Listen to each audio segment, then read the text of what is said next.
हर खबर पर होगी आपकी पकड़। डाउनलोड कीजिए एबीपी लाइव ऐप। आप देख रहे हैं एबीपी न्यूज और वक्त कोरोना हॉटस्पॉट का। कोरोना से जूझ रहे देश के लिए आज बुरी खबर आई है। देश में कोरोना के केस 1 लाख के पार पहुंच चुके हैं। भारत दुनिया का 11वां देश है जहां कोरोना के मरीजों की संख्या इस समय 1 लाख के पार पहुंच गई है। पिछले 24 घंटे में कोरोना के 4,970 नए मामले सामने आए। 24 घंटे में 134 लोगों की मौत हुई कोरोना से कुल 3,163 लोगों की अब तक जान जा चुकी है। अच्छी बात यह है कि ठीक होने वाले मरीजों का प्रतिशत भी लगातार बढ़ रहा है। करीब 39% मरीज कोरोना से ठीक हो चुके हैं।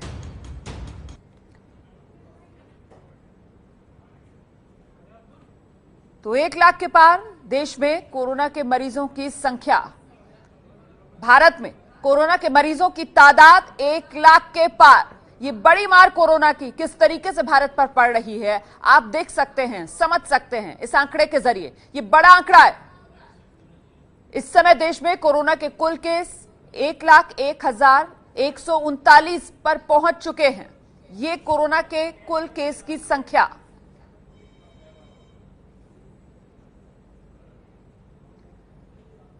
तो 1 लाख के पार देश में कोरोना के मरीजों की संख्या पहुंच चुकी है। लॉकडाउन 4 शुरू हुआ है देश में 18 मई से, और ये जो लॉकडाउन है वो बहुत सी छूट अपने साथ लेकर आ रहा है। लेकिन आपको समझना ये होगा कि कोरोना की जो बीमारी है, कोरोना का जो मर्ज है, वो किसी को कोई छूट नहीं दे रहा है। ऐसे में आपको अपना ख्याल खुद रखना होगा, एहतियात बरतिए, क्योंकि कोरोना का संकट देश में लगातार बरकरार है। और ये हमने खास ग्राफिक्स आपके लिए तैयार किए हैं ताकि आप समझ सकें किस तरीके से 100 मामले 14 मार्च को देश में सामने आए थे। 1000 पर यह संख्या पहुंची 29 मार्च। इसके बाद 14 अप्रैल 10,000, 22 अप्रैल 20,000, 29 अप्रैल देश में 30,000 मामले थे।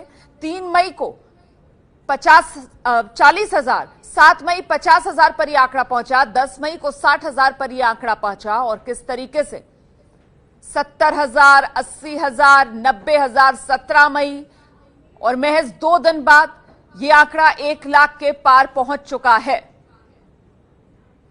तो 7 मई को 50,000 केस, 19 मई को 1 लाख से ज्यादा केस, मतलब डबलिंग जो रेट है वो 12 दिन का यहां से निकलता है। 12 दिन में फिलहाल देश में कोरोना के मरीजों की संख्या जो है वो दुगना हो रही है। 7 मई 50,000 मामले थे, 19 मई 1 लाख के पार मामले, 1,01,139 केस हैं आज 19 मई की तारीख में देश में।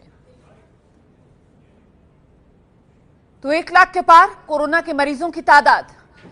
और देखिए कोरोना के 1 लाख केस वाले देश कौन कौन से हैं ये भी हम ग्राफिक्स के जरिए आपको बता देते हैं। इसमें अमेरिका भी है, Brazil, Britain, Spain, Italy, France, रूस, जर्मनी, टर्की, ईरान, और अब भारत इस लिस्ट में जुड़ गया है।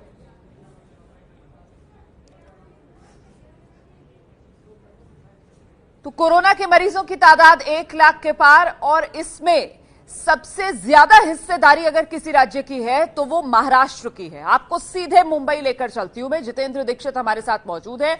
जानते हैं जितेंद्र से इस समय मुंबई, महाराष्ट्र की कोरोना की जो मार है वो किस तरीके से पड़ती हुई नजर आ रही है। जितेंद्र,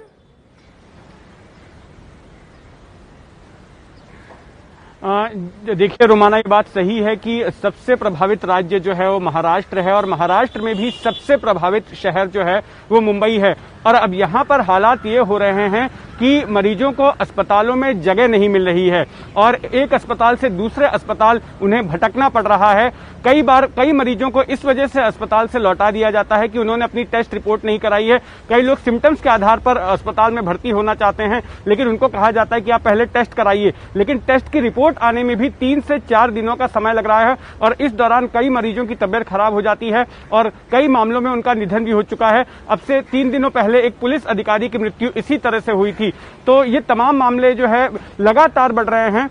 हालांकि सरकार की तरफ से इसको देखते हुए 1,000 बेड का एक कोविड स्पेशल अस्पताल मुंबई के बांद्रा कुर्ला कॉम्प्लेक्स में शुरू किया जा रहा है। कल ही MMRDA ने उसको हैंडओवर किया महाराष्ट्र सरकार को, लेकिन सरकार को लग रहा है कि जिस तरह से मामले बढ़ रहे हैं ये 1,000 बेड वाला अस्पताल भी कम पड़ सकता है, और इसके लिए अब वानखेड़े स्टेडियम को क्वारंटीन सेंटर में बदलने की कार्रवाई चल रही है, उसके लिए नोटिस जारी कर दिया गया है और सरकार जो है स्टेडियम्स, खुले मैदानों को भी क्वारंटीन सेंटर में बदलने का प्रयास कर रही है। जो तमाम कम्युनिटी के बड़ी जानकारी है जितेंद्र दीक्षित जो दे रहे हैं। मुझे लगता है जितेंद्र, आप जो बात कह रहे हैं वो बहुत अहम बात है कि इस समय जो अस्पताल है, अस्पताल में जो बेड्स हैं, जो बिस्तर है, उनकी संख्या कम पड़ रही है मुकाबले मरीजों की बढ़ती तादाद के। और इसी वजह से मुंबई, महाराष्ट्र के अंदर जो बड़े स्टेडियम है, जिस तरीके से वानखेड़े स्टेडियम, कोशिश ये की जा रही है कि उन स्टेडियम को टेम्पररी हॉस्पिटल्स में तब्दील कर दिया जाए,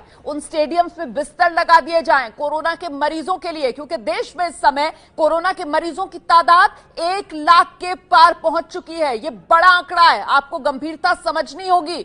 सरकारों ने छूट दी है, कोरोना के मर्ज ने आपको अभी भी पकड़ा हुआ है, अपनी गिरफ्त में रखा हुआ है। आपको खुद अपना ख्याल रखना होगा, वरना यह बीमारी कभी भी किसी को भी आकर घेर सकती है। इलाज कोई नहीं है इस बीमारी का, सिर्फ एक ही तरीका है बचने का, और वो है सोशल डिस्टेंसिंग का ख्याल रखना, लॉकडाउन के नियमों का पालन करना। सीधे भोपाल आपको लेकर चलते हैं, ब्रजेश राजपूत हमारे साथ मौजूद है। ब्रजेश, मध्य प्रदेश का अपडेट दीजिए।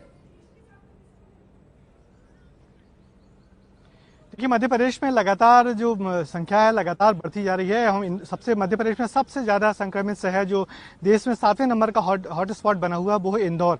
इंदौर में 2600 से ज्यादा लोग संक्रमित हो गए हैं और हालांकि जिला प्रशासन का कहना है कि जो एरिया है उन्हीं जगहों से लोग निकल रहे हैं, इससे आइडेंटिफाई करने में आसानी हो रही।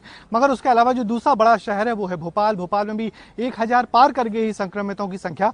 मगर पूरे मध्य प्रदेश की यदि हम बात करें तो मध्य प्रदेश में 52 जिले हैं, 52 में से 45 जिलों तक ये रोग फैल गया है। और इंदौर, भोपाल, उज्जैन के अलावा तो ये 3 बड़े हॉटस्पॉट हैं। मगर जो छोटे छोटे जिले हैं, खासकर बुरहानपुर, खंडवा, यहाँ एक दिन में 40-40, 50-50 लोग जिस तरीके से संक्रमितों की संख्या निकल रही है, इससे सरकार के हाथ पैर फूल गए हैं कि कैसे इन छोटी छोटी जगहों पर संक्रमित लोगों को रोका जाए। मगर अब भी जो चिंता की बात यह है कि जब ये लॉकडाउन खुलेगा और जब इन तमाम जगहों पर आवाजाही बढ़ेगी तब क्या होगा। मध्य प्रदेश में कल सरकार ने जो फैसला लिया है उसके मुताबिक सिर्फ 2 ही जोन होंगे, रेड जोन और ग्रीन जोन।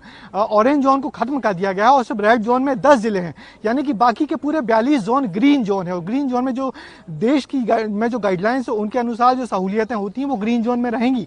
अब देखना है कि इन 42 जिलों में, 42 जिलों में किस तरीके से आवाजाही बढ़ती है और किस तरीके से लोग सोशल डिस्टेंसिंग का पालन करते हैं या नहीं, क्योंकि छोटे छोटे कस्बे वाले जिले हैं और यहाँ बड़े पैमाने पर लोग निकल रहे हैं, खासकर वो लोग जो इंदौर से आए हैं। बता रहे हैं कि मध्य प्रदेश सरकार ने केंद्र की तरफ से 5 जोन्स जो है वो प्रस्तावित किए गए थे, लेकिन क्योंकि मैं आपको लगातार ये जानकारी दे रही हूं कि ये लॉकडाउन 4 जो है इसमें चाबी केंद्र ने राज्यों को दे दी है और ऐसे में राज्यों के कंट्रोल वाला ये लॉकडाउन 4 है, तो मध्य प्रदेश सरकार ने अपने यहां 5 में से सिर्फ 2 जोन ही बनाए हैं। या तो रेड जोन होगा मध्य प्रदेश में या ग्रीन जोन होगा मध्य प्रदेश में। मैं बार बार इस बात को दोहरा रही हूं कि देखिए ये लॉकडाउन में जो छूट है ना वो सरकारें आपको दे रही हैं, लेकिन आप ये बात अपने दिमाग में बिठा लीजिए कि कोरोना की बीमारी जो है उसमें कोई छूट किसी को नहीं दी है, वो लगातार अपना कहर बरपा रही है। और उसी के गवाह ये आंकड़े, 1 लाख के पार देश में कोरोना की मरीजों की तादाद पहुंच चुकी है। सीधे आपको पटना लेकर चलते हैं प्रकाश कुमार के पास। प्रकाश, बिहार का क्या हाल है?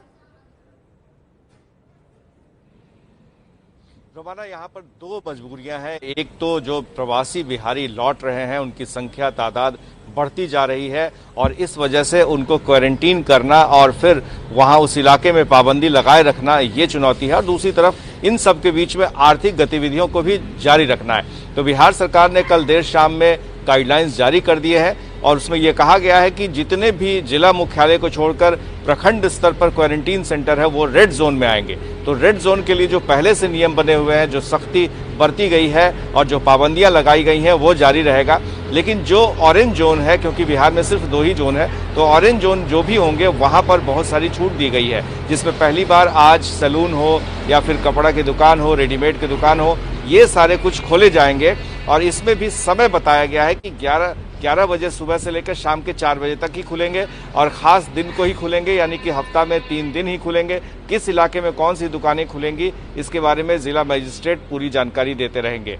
तो जाहिर है कि ये 2 फ्रंट पे काम हो रहा है। जैसे आज जो प्रवासी मजदूर हैं उनका आना जारी है और वो लाखों की संख्या में आएंगे और ये जो काम है वो 27 तक चलता रहेगा, जबकि यहाँ पर करीब 12 से 13 लाख मजदूर दूसरे राज्यों से तब तक पहुंच जाएंगे। तो उन्हें भी क्वारंटीन रखना, उन्हें भी 14 दिनों तक उन्हें एक जगह पर रखना और उनको खाने पीने से लेकर तमाम सुविधाएं देना और दूसरी तरफ आर्थिक गतिविधियों को भी जारी रखना, ये दो चुनौतियों से बिहार जूझ रहा है। रोमाना, सरकारें छूट दे रही क्योंकि सरकारों को जान भी जहान भी के बीच एक संतुलन बनाना है, तालमेल बिठाना है और उसमें अहम भूमिका किसकी हो जाती है? आपकी हो जाती है। बड़ी जिम्मेदारी किसे निभानी है? आपको निभानी है, क्योंकि कोरोना की बीमारी कोई छूट नहीं दे रही है। कोरोना की बीमारी अभी भी लगातार बनी हुई है, जानलेवा बीमारी, ऐसी बीमारी जिसका कोई इलाज नहीं है। आपको खुद अपना बचाव करना है। सरकारें तो छूट देंगी क्योंकि अर्थव्यवस्था का चक्का घुमाना है, कोई भूख से ना मरे, इसकी जिम्मेदारी सरकारों की है और उनको उस जिम्मेदारी को निभाना है। अपनी जान बचाने के लिए आपको अपनी जिम्मेदारी निभानी होगी। सीधे लखनऊ आपको लेकर चलते हैं, रणवीर हमारे साथ मौजूद है। रणवीर, उत्तर प्रदेश में क्या स्थिति? देखिए, उत्तर प्रदेश में कुल 4600 केसेस हैं, लेकिन सबसे अच्छी बात यह है कि 1700 के करीब ही एक्टिव मरीज हैं और बाकी जो हैं वो ठीक हो चुके हैं और मरने वालों की तादाद 118 है। आज से एक बड़ा दिन शुरू हो रहा है उत्तर प्रदेश में, क्योंकि बहुत सारी रियायतें दी गई हैं, बाजारों को खोलने की अनुमति मिल गई है, साथ ही शादियां करने की अनुमति है, लेकिन बीसी लोग उसमें मौजूद रह सकते हैं। नगर पालिका और ग्रामीण क्षेत्रों में बाजार खुलेंगे, दुकानें खुलेंगी, शहरी क्षेत्रों में बाजार जो है वो अलग अलग दिनों पर खुलेंगे, जो जिला मजिस्ट्रेट तय करेंगे। और इन सब के बीच में जो आने वाले 2 महीने हैं, यानी कि जून और जुलाई, इसमें जो मरीजों की संख्या बढ़ने की जो आशंका है, उसको देखते हुए सरकार बेड्स की क्षमता बढ़ा रही है। फिलहाल वर्तमान की बात करें तो आइसोलेशन बेड, क्वारंटीन बेड और वेंटिलेटर बेड्स, इन तीनों को मिलाकर लगभग यूपी में जो क्षमता है वो 80,000 है और इसको सरकार 1 लाख प्लस करना चाहती है कि अगर जून और जुलाई में स्थिति बिगड़ती है तो बेड्स की संख्या कम ना पड़े। साथ ही बहुत बड़ी चुनौती जो पलायन कर रहे मजदूर हैं वो हैं और इस वजह से सभी मजदूरों की चेकिंग कराना, उनको क्वारंटाइन कराना, ये सारी व्यवस्थाएं फिलहाल सरकार देख रही है। और आज से जो रियायतों का दौर शुरू हुआ है, इसमें हमारी आपकी भी एक बहुत बड़ी जिम्मेदारी है और प्रशासनिक अधिकारियों की भी जिम्मेदारी होगी कि जो भी सहूलियतें मिली हैं उनका दुरुपयोग ना हो, ये सुनिश्चित करना सरकार की भी जिम्मेदारी होगी और उन दुकानदारों की भी होगी जिनको छूट दी जा रही है सिर्फ इसलिए कि अब बहुत लंबा पीरियड हो चुका था। तो देखना होगा कि इस पूरी रियायतों के दौर में क्या केसेस को कंट्रोल कर पाना जो अब तक हो पाया है यूपी में, वो संभव होता है कि नहीं, लेकिन फिलहाल स्थिति नियंत्रण में कही जा सकती है। जी, महत्वपूर्ण बात आप कह रहे हैं रणवीर कि देखिए जिम्मेदारी जो है वो सबको निभानी होगी। कोई अकेला यहां पर कुछ नहीं कर सकता, सबको मिलजुल कर कदम उठाने होंगे, तभी कोरोना से जंग में हम जीतेंगे भी और हम आगे बढ़ेंगे भी। हम छोटे से ब्रेक के लिए यहां पर रुक रहे हैं, उसके बाद दिल्ली से अंजलि सिंह हमारे साथ मौजूद हैं, रांची से आदर्श सिंह हमारे साथ बने हुए हैं। इन दोनों के पास आपको लेकर चलेंगे, फौरन लौट रहे हैं। एबीपी न्यूज आपको रखे आगे।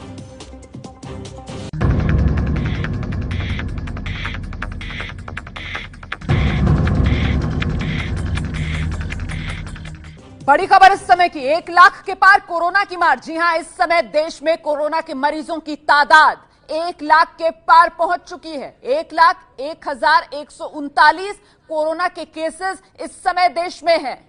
1 लाख के पार कोरोना के मरीज होना आप गंभीरता समझिए। कोरोना का संकट लगातार बरकरार है और उसके बीच ये लॉकडाउन 4 जो बहुत सारी छूट अपने साथ लेकर आया है। दिल्ली आपको लेकर चलते हैं अंजलि सिंह के पास। अंजलि, संतुलन कैसे बनेगा ताकि जान भी जहान भी दोनों साथ साथ चलते रहें?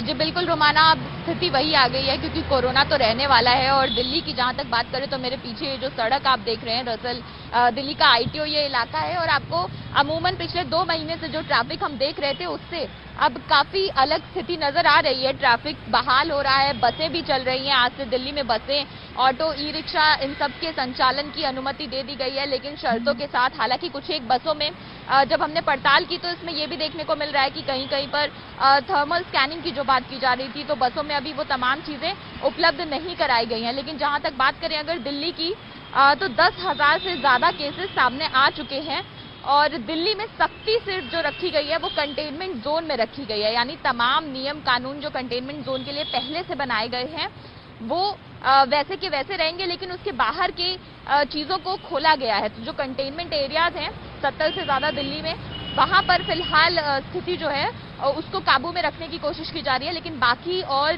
जगह जैसे इंडस्ट्रियल एस्टैब्लिशमेंट की बात करें तो उनको खोलने की इजाजत पहले भी दी गई थी। हालांकि अब चूंकि एक साथ बहुत ज्यादा भीड़ ना हो तो सरकार ने एक नियम ये भी बनाया है कि ए से एल तक के नाम वाले जो एस्टैब्लिशमेंट है उनको सुबह 7:30 बजे से शाम को 5 बजे तक खोला जाए। इसके आगे जो आगे के लेटर वाले एस्टैब्लिशमेंट है जेड तक, उनको 8:30 बजे से खोला जाए, जिससे एक साथ भीड़ बहुत ज्यादा ना हो। इसके साथ ही आज मार्केट कॉम्प्लेक्सेस भी खुल रहे हैं। जो दुकानें हैं वो ऑड इवन नियम के तहत दिल्ली में खोली जाएंगी। तो उसके पीछे भी यही मंशा है कि सरकारें आप जो जानकारी दे रही हैं वो अहम जानकारी है। मैं फिर से दर्शकों के लिए दोहरा दूं कि सरकारें जो हैं वो छूट दे रही हैं, क्योंकि सरकारों को जो अर्थव्यवस्था का चक्का है उसको घुमाने की जिम्मेदारी भी सरकारों की है। लेकिन कोरोना की बीमारी कोई छूट नहीं दे रही है।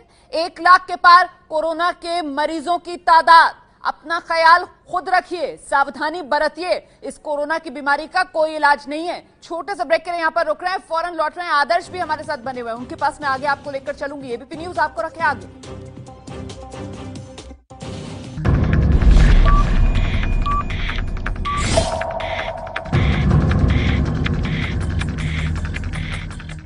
एक लाख पार कोरोना की मार। देश में कोरोना के मरीजों की तादाद जो है वो 1 लाख के पार पहुंच चुकी है।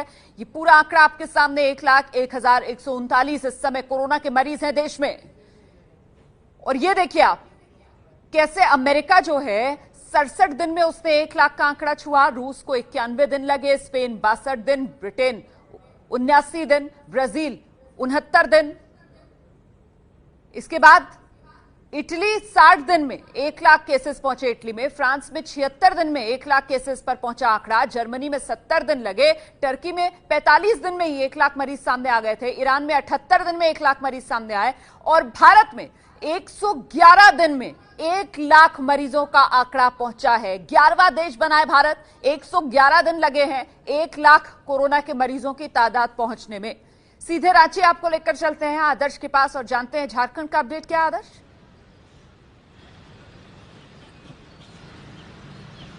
देखिए रोमाना, लॉकडाउन 2 और 3 में जो छूट केंद्र सरकार की तरफ से दी गई थी वो किसी भी तरीके की छूट जो है वो झारखंड में मान नहीं थी। लेकिन 4 में जो छूट दी गई है उनमें बहुत सारी रियायतें दी गई हैं। जैसे ई कॉमर्स जो है वो पूरी तरीके से खुल जाएंगे, टैक्सियों की सर्विस जो है वो खुल जाएंगी, हार्डवेयर की दुकानें हैं वो खुलेंगी। साथ ही साथ जो औद्योगिक इकाइयाँ हैं, चूँकि झारखंड ऐसा राज्य है जहाँ पर बहुत सारे उद्योग धंधे हैं, ऐसे में कई जिले भी ऐसे हैं जहाँ पर सिर्फ उद्योग धंधे ही हैं। इन सभी औद्योगिक इकाइयों को खोलने की बात कही गई है। शराब की दुकानों को लेकर भी कहा गया है कि खोली जाएंगी, हालांकि उसके लिए जो तिथि है वो निर्धारित नहीं की गई है। खासतौर पर अगर रांची की बात करें तो 105 से ज्यादा केसेस यहां पर कोरोना के पाए गए हैं। रेड जोन है पूरा ये। और पूरे राज्य में बात करें तो 231 से ज्यादा केसेस कोरोना के इस वक्त मौजूद हैं। और इसी को ध्यान में रखते हुए सभी तरीके की सहूलियत जो केंद्र सरकार की तरफ से दी गई है वो नहीं लागू की गई है। कैंटोनमेंट जोन के बाहर ही कुछ सहूलियतें दी गई हैं। साथ ही साथ इसको भी कैटेगराइज किया गया है रोमाना कि किस तरीके से किन माध्यमों के जरिए इसको खोला जाएगा। कुल 9 ऐसी रियायतें दी गई हैं पूरे राज्य में जिन्हें आने वाले दिनों में छूट के साथ खोला जा सकता है। रोमाना, बिल्कुल, तो ज्यादातर आप ये कह रहे हैं कि तस्वीर बिल्कुल सामान्य सी नजर आ रही है। और मैं एक बार फिर से दर्शकों को बता दूं कि ये जो छूट है ना, ये राज्य सरकारें दे रही हैं आपको। कोरोना आपको कोई छूट नहीं दे रहा। इस बीमारी से अगर आपको बचना है तो अपनी जिम्मेदारी आपको खुद उठानी होगी, खुद आपको अपना बचाव करना होगा। छोटे से ब्रेक के लिए यहां पर रुक रहे हैं, फौरन लौट रहे हैं। 1 लाख के पार कोरोना की मार। अपना ख्याल रखिए।